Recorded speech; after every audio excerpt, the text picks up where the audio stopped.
Okay. So ipapakita lang natin yung view ng Quirino Province. Ayan, Manila. Ayan. So para may naman tayo, maidokumento naman tayo. Ayan.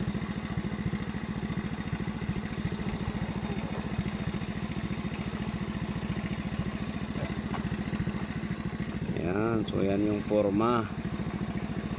Nandito tayo, paakyat tayo ng Dinadjawan Road. Dito tayo dumaan sa mas maganda, San Pedro. So, kasi doon, asan yung akyatan ng bundok doon kung doon tayo, kung hindi tayo tumawid? Ito? Ito siguro, no? Doon sa mataas nyo, doon sila punta.